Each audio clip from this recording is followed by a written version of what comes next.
$35,000 to $40,000 net profit a season, like snapping your fingers. It was too great a temptation. Yet before I bought the damn thing, I was considered one of the 3 or 4 young actors with the greatest artistic promise in America. And I'd worked like hell, too. I left a good job as a machinist to take Super's parts because I loved the theater, and I was wild with ambition. I read all the plays ever written. I studied Shakespeare as you study the Bible. I educated myself. I got rid of a thick Irish brogue that you could cut with a knife. I loved Shakespeare. I would have acted in any of his plays for nothing, for the joy of being alive in his great poetry. And I acted well in him, too. I felt inspired by him. I could have been a great Shakespearean actor if I had kept on. I know that.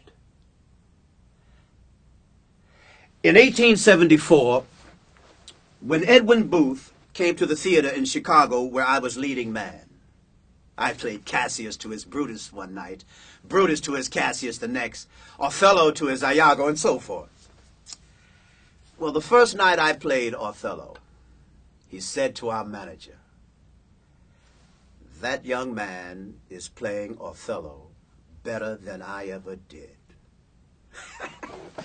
Imagine that, from Booth, the greatest actor of his day, or any day.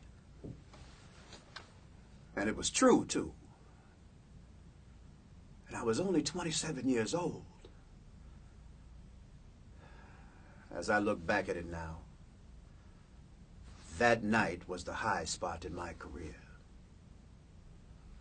I had life where I wanted it.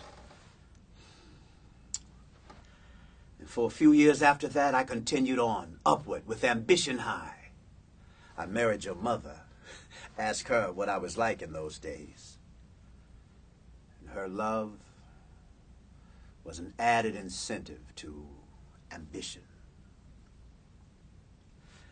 Then a few years later, my good bad luck made me find the big money maker. Well, it wasn't that in my eyes at first. It was just a great romantic part that I knew I could play better than anyone. But it was a great box office success from the start, and then life had me where it wanted me. At $35,000 to $40,000 net profit a season.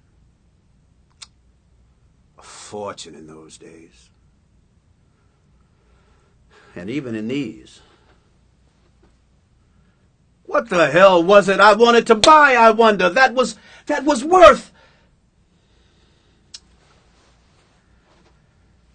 Well, no matter now, laddie. It's a late day for regrets.